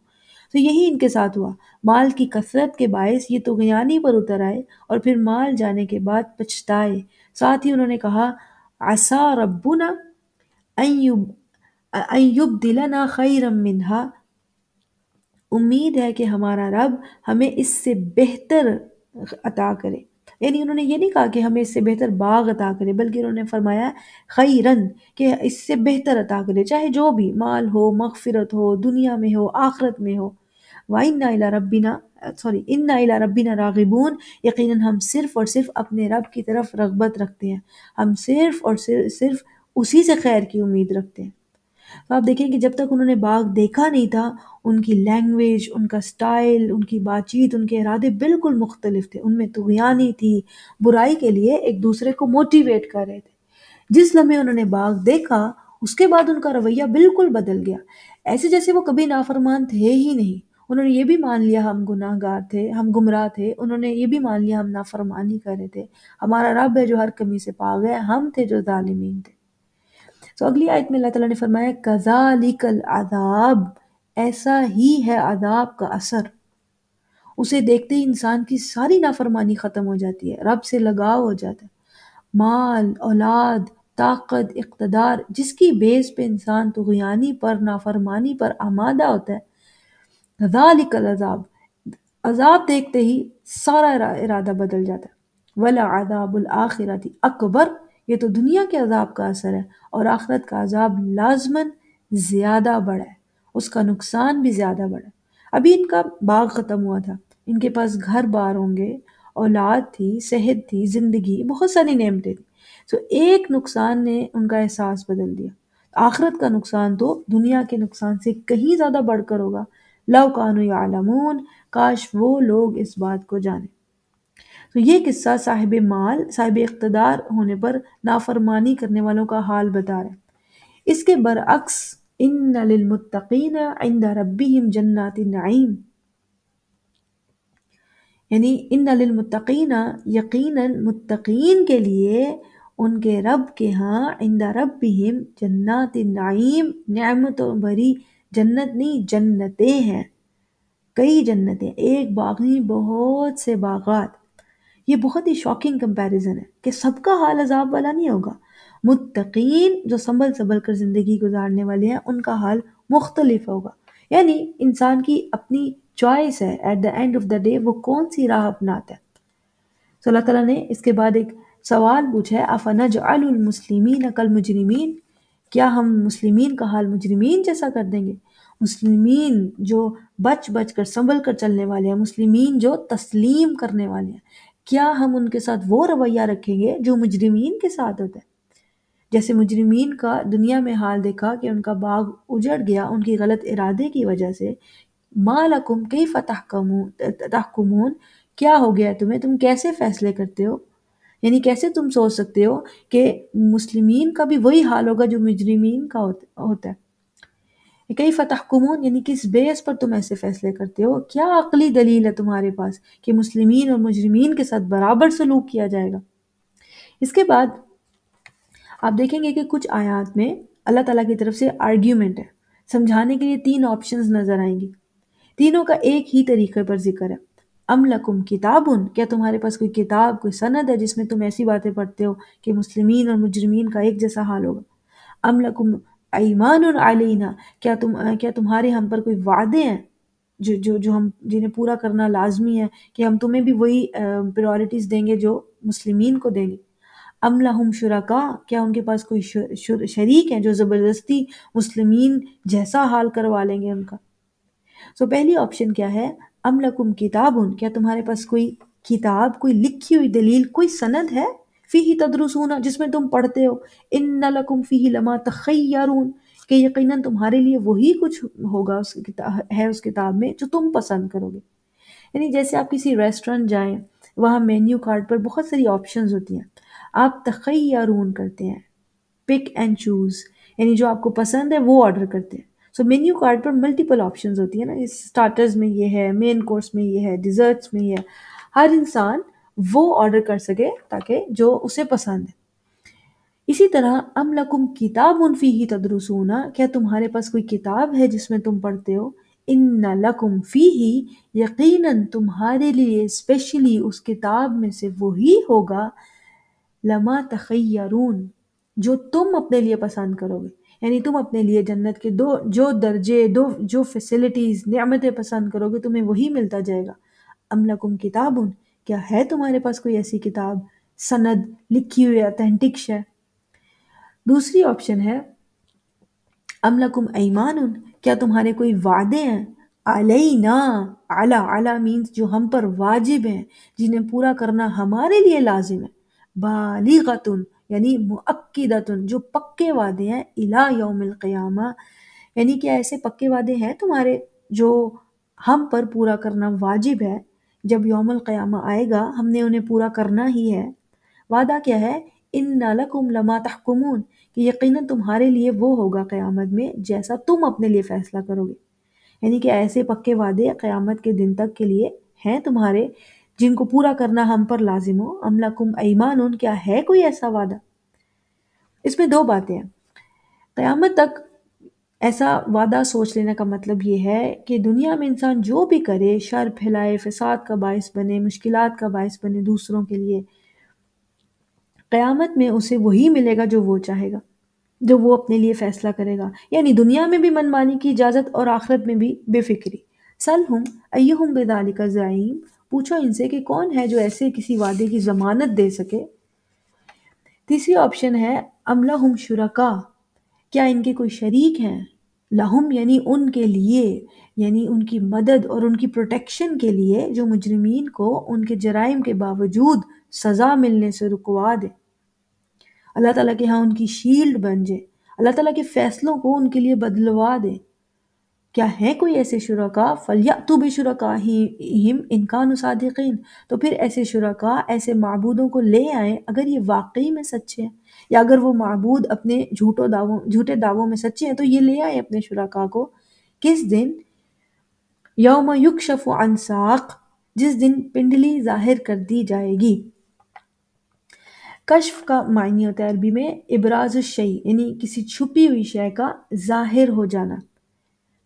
ساق کا معنی لکھا ہوتا ہے پنڈلی، پنڈلی لوور لیگ کو کہتے ہیں، یعنی ما بین الرجل والقدم، گھٹنے اور پاؤں کا درمیانی حصہ۔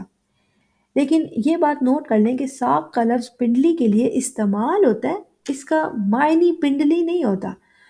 ساق الرجل انسان کی لوور لیگ کو کہتے ہیں، ساق الابل یعنی اونٹ کی پچھلی ٹانگوں کو کہتے ہیں۔ گھوڑے کی ٹانگوں کے لیے بھی یہ لفظ استعمال ہوتا ہے، جیسے قرآن میں ہے مسحم بالسوق، یعنی سلیمان علیہ السلام کے واقعے میں۔ یہی لفظ درخت کے تنے کے لیے بھی استعمال ہوتا ہے، ٹری ٹرنک کے لیے۔ ساق الشجر درخت کا تنا، قرآن میں جیسے اللہ تعالیٰ نے فرمایا فَاسْتَوَى عَلَى سُوقِهِ، جب پودا اپنے موٹے سے تنے پر بیلنس ہو گیا۔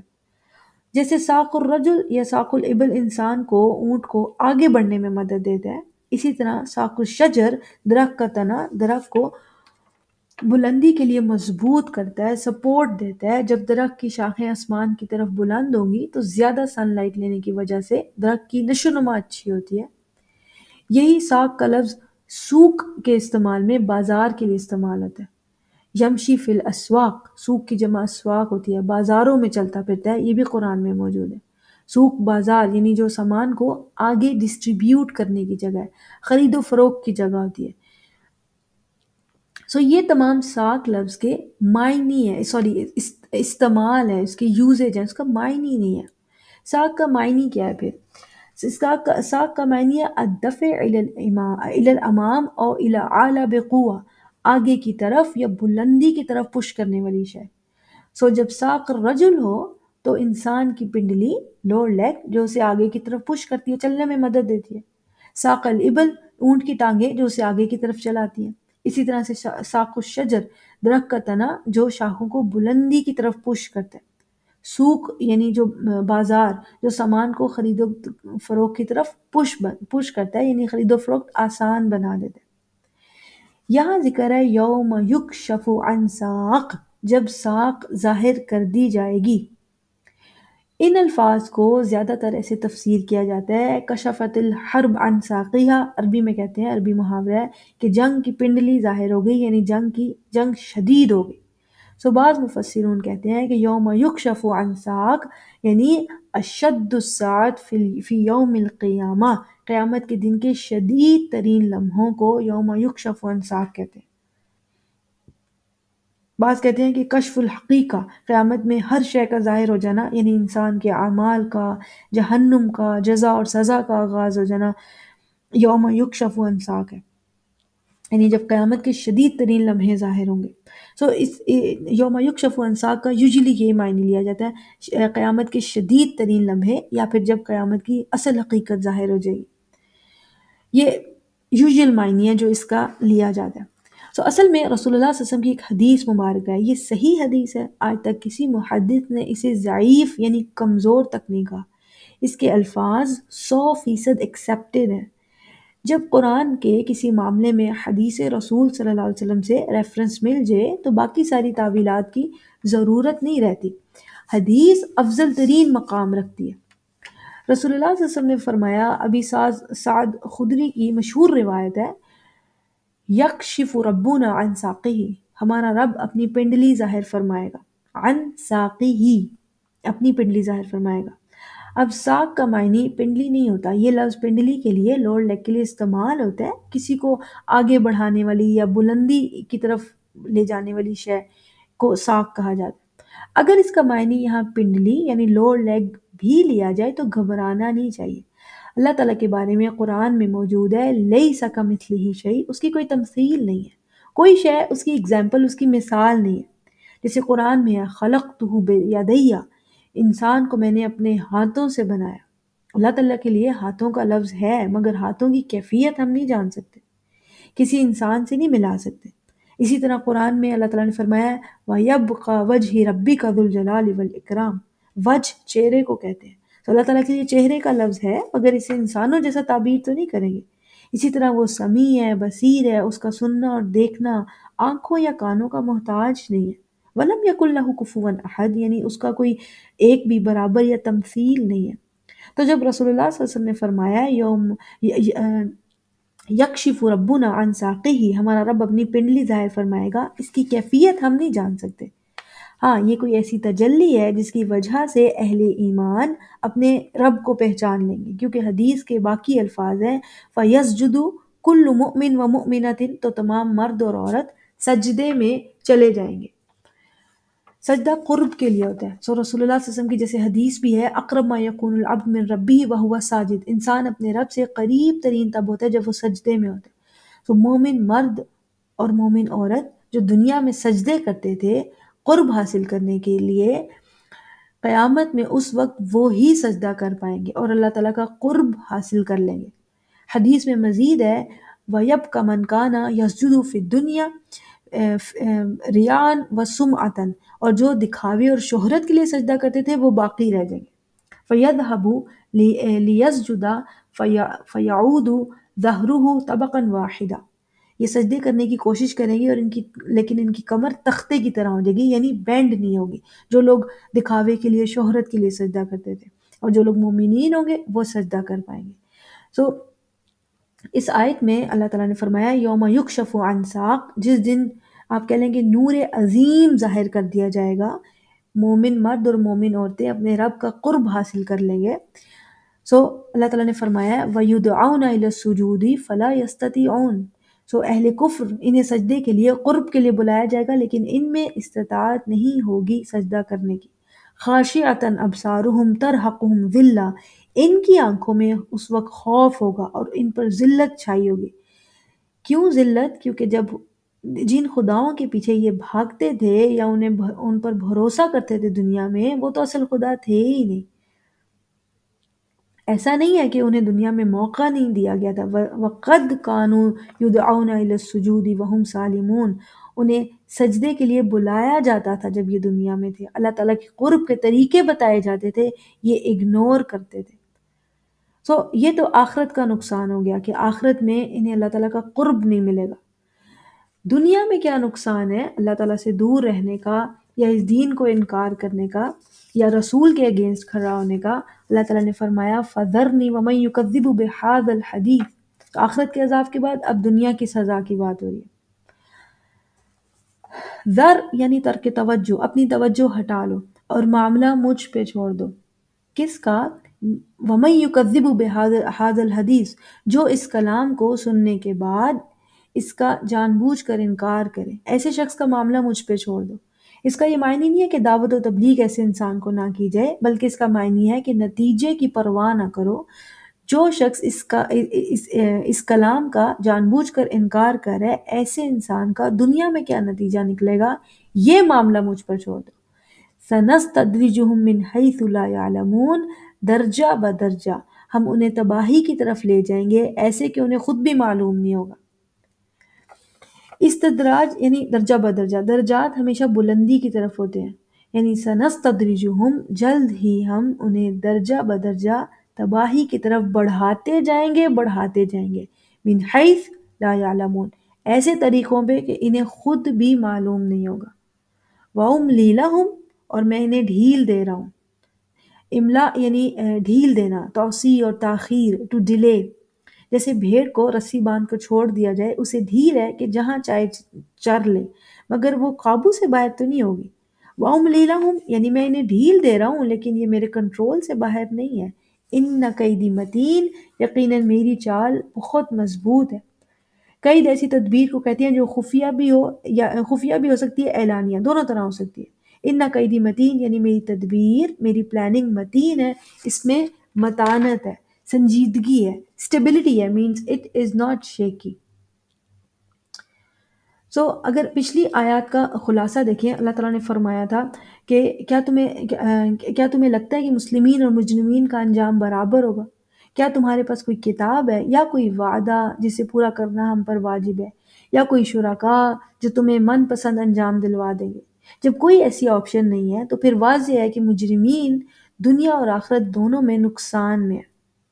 تو پھر تو ایسے شخص کی طرف دوڑے آنا چاہیے جو اللہ تعالیٰ سے جوڑنے کا سبب ہو، دنیا اور آخرت میں بچاؤ کا ذریعہ بنے۔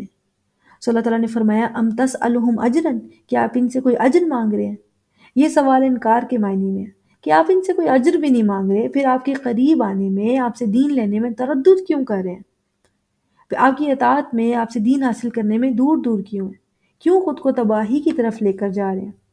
تو اجر کا معنی صرف مال نہیں ہوتا، اس میں نام، مقام، عہدہ، شہرت وغیرہ سب آ جاتا ہے۔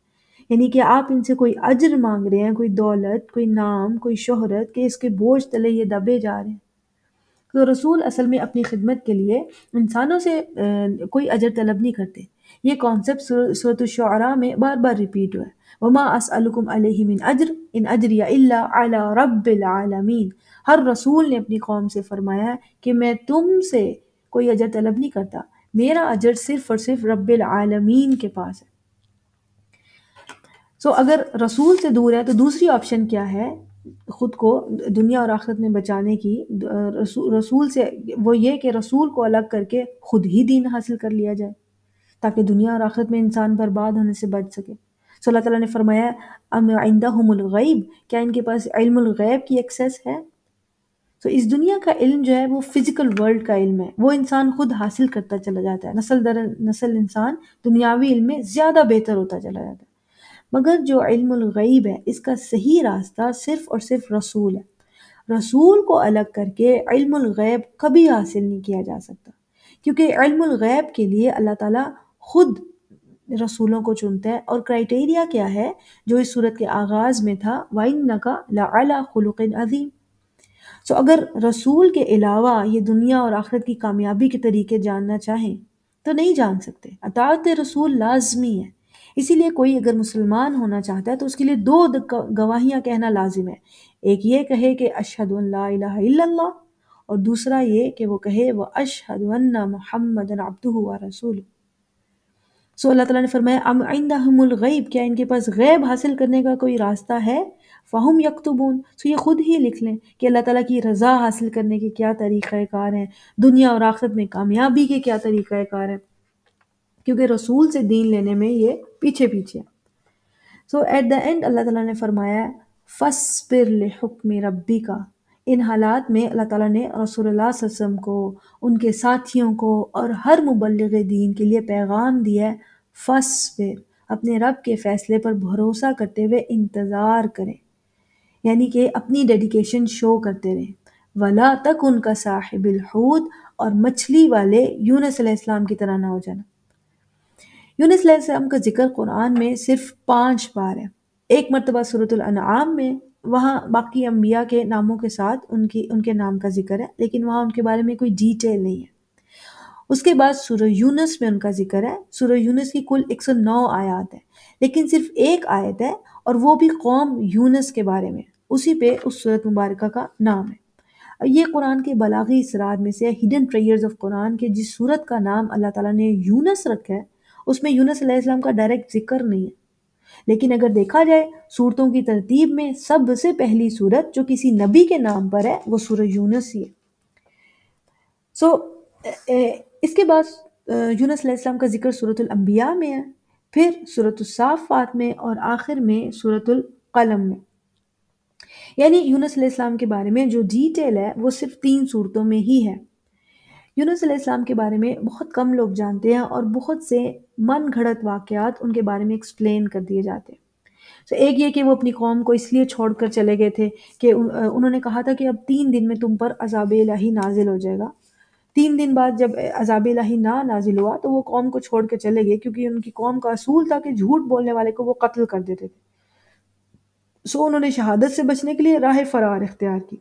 لیکن یہ بات یاد رکھنی چاہیے کہ رسول کی ہر بات اللہ تعالیٰ کی طرف سے پیغام ہوتی ہے، اور اللہ تعالیٰ اپنے وعدے کے خلاف نہیں کرتا، اور اللہ تعالیٰ کا کہا اپنے وقت پر لازماً پورا ہوتا ہے، اس میں 3 دن سے زیادہ کا ڈیلے نہیں آ سکتا۔ اور پھر یہ بھی کہ اللہ تعالیٰ اپنے رسول کو لوگوں کے سامنے کیوں رسوا کرے گا؟ جھوٹ تمام برائیوں کی جڑ ہے۔ اگر وہ لوگ، یونس علیہ السلام کی قوم کے لوگ، اس قدر سچے تھے تو دین حق کو فوراً تسلیم کر لیتے۔ یعنی اسی طرح کا ایک اور واقعہ بھی یونس علیہ السلام کی طرف ماخوذ کیا جاتا ہے کہ مچھلی سے باہر آنے کے بعد اللہ تعالیٰ نے انہیں ایک بیل اگانے کا حکم دیا۔ جب وہ بیل بڑی ہوگی، پھلدار ہوگی، وہ بیل ختم ہوگی، جل کر مر گئی یا ختم ہوگی، یونس علیہ السلام کو اس قدر افسوس ہوا، انہوں نے چاہا کاش میں بھی ختم ہو جاتا۔ ایسے میں اللہ تعالیٰ نے فرمایا کہ تم نے اس بیل کو پالا، تمہیں اس سے محبت ہوگی، اس کے ختم ہونے کا تمہیں افسوس ہے، اور تم میرے اتنے سارے بندوں کو عذاب کے لیے چھوڑ آئے۔ یہ تمام واقعات ماخوذ ہیں، حقیقت سے ان کا کوئی تعلق نہیں ہے۔ اور یہ بھی ماخوذ ہے، بلکہ یہ بائبل سے کاپیڈ ہے کہ یونس علیہ السلام مچھلی کے پیٹ میں 3 دن 3 راتیں رہے۔ قرآن نے کوئی اسپیسیفک ٹائم نہیں بتایا۔ حقیقت میں یونس علیہ السلام عیسیٰ علیہ السلام سے 800 سال پہلے دنیا میں موجود تھے، یعنی ان کا زمانہ 800 سے 750 بی سی ای کا ہے، کے درمیان کا کہا جا سکتا ہے۔ اور بنی اسرائیل میں نسل در نسل بہت سے انبیاء آئے۔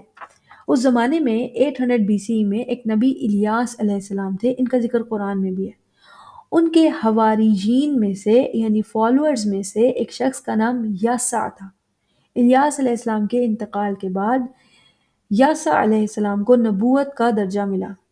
بنو اسرائیل میں کیونکہ نسل در نسل انبیاء تھے، ایک نبی کے انتقال کے بعد ان کے مشن کو انہی کے فالوورز حواریین قائم رکھتے تھے، دین پھیلانے کا کام کرتے۔ بعض مرتبہ کسی نبی کے انتقال یا شہادت کے بعد ان کے حواری یعنی ان کے فالوور کو ہی اللہ تعالیٰ کی طرف سے نبوت کا درجہ مل جاتا۔ الیاس علیہ السلام کے انتقال کے بعد یاسع علیہ السلام کو نبوت ملی۔ ان کے حواریین میں سے ایک کا نام یونس تھا۔ یونس علیہ السلام اصل میں تلمیذ یاسع ہیں، یعنی یاسع علیہ السلام کے فالوور۔ یاسع علیہ السلام کی مشن کو بڑھانے کے لیے انہوں نے دعوت و تبلیغ کا کام جاری رکھا۔ کم لوگ اس بات کو جانتے ہیں کہ انہیں رسالت کا درجہ مچھلی والے واقعے کے بعد ملا تھا۔ اس سے پہلے تک وہ ایک داعی تھے، ایک مومن کی حیثیت سے دعوت و تبلیغ کا کام کرتے تھے۔ قرآن میں اس بات کے واضح ثبوت ہیں کہ یونس علیہ السلام کو نبوت کا، رسالت کا درجہ مچھلی والے واقعے کے بعد ملا۔ یونس علیہ السلام کی قوم نینوا تھی۔ یہ دریائے دجلہ ٹگرس ریور کے مشرق میں واقع ہوا کرتی تھی۔ ٹگرس ریور کے مشرق کی جانب نینوا کا مقام ہے، اور مغرب کی جانب موصل کا علاقہ ہے، اسے موصل بھی کہا جاتا ہے۔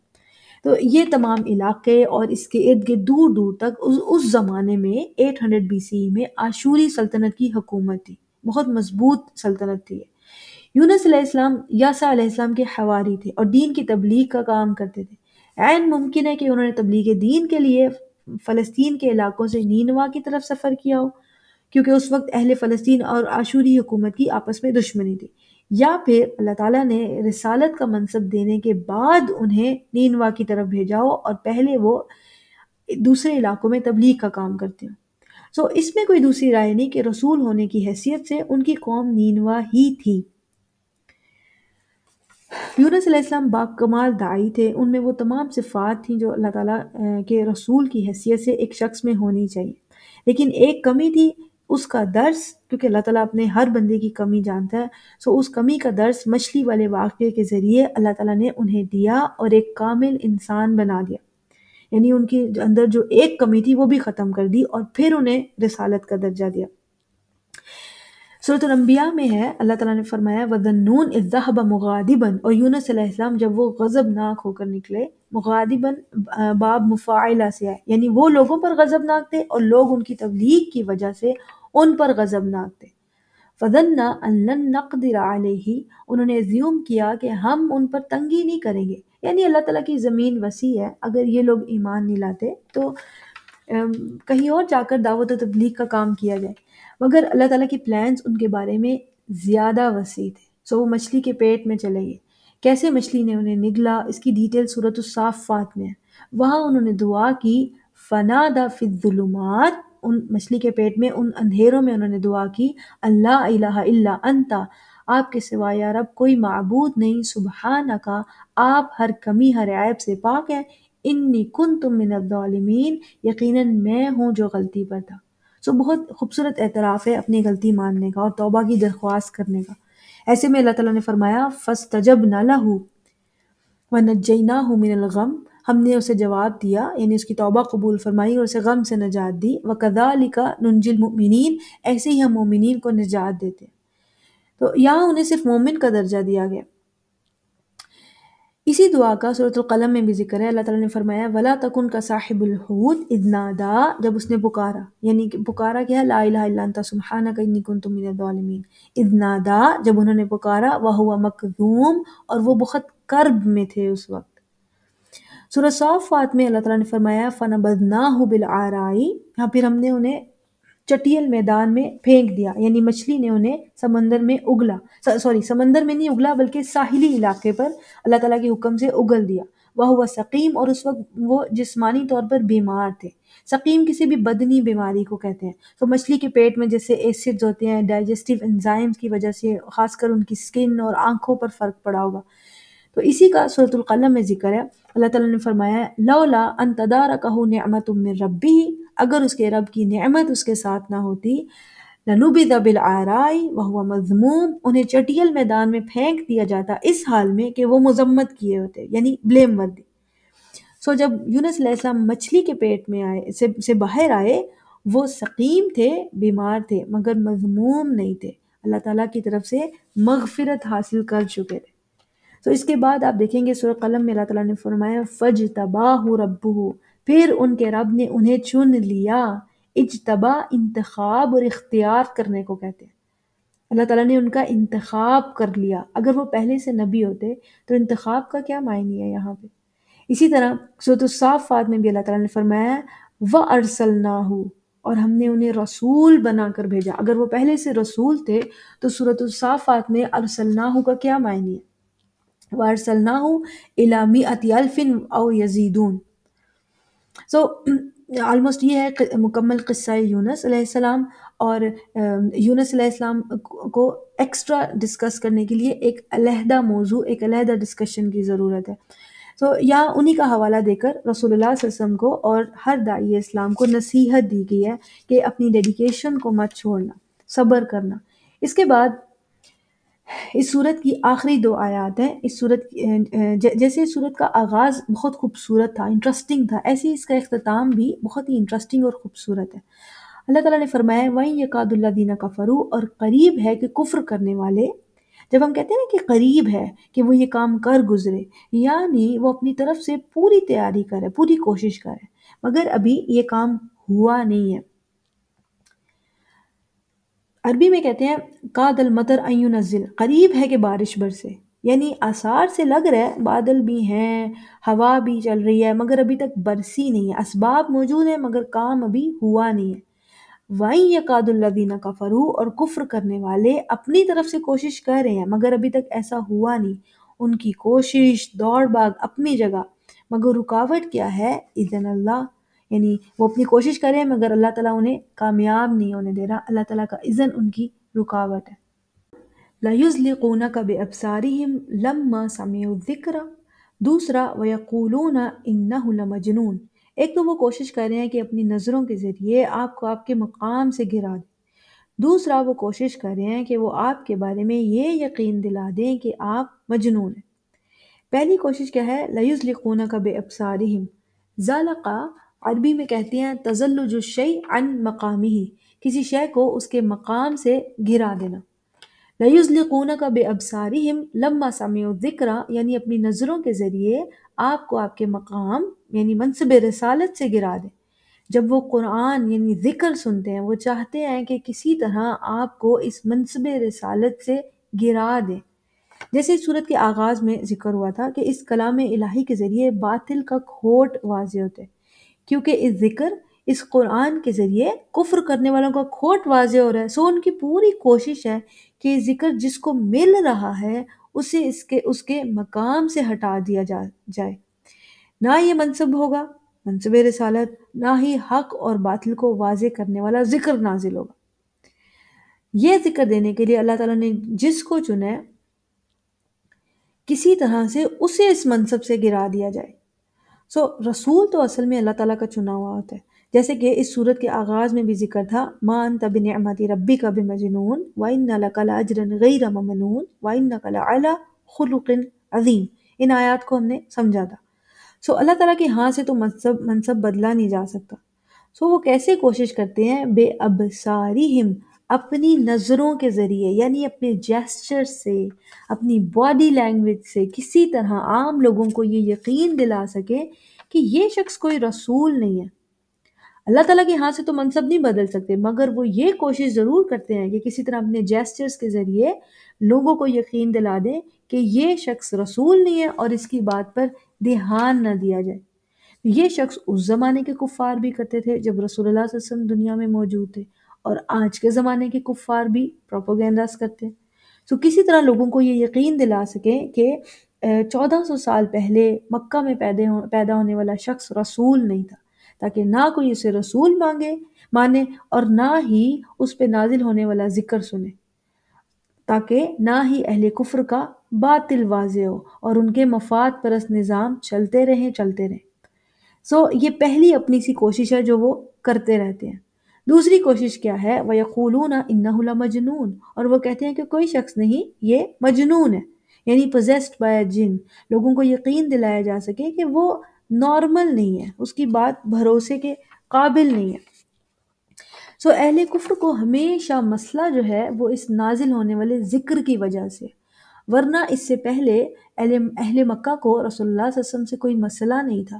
اسی طرح آج کے کفر کرنے والوں کو بھی مکہ میں موجود 1400 سال پہلے کے کسی شخص سے کیا مسئلہ ہوتا؟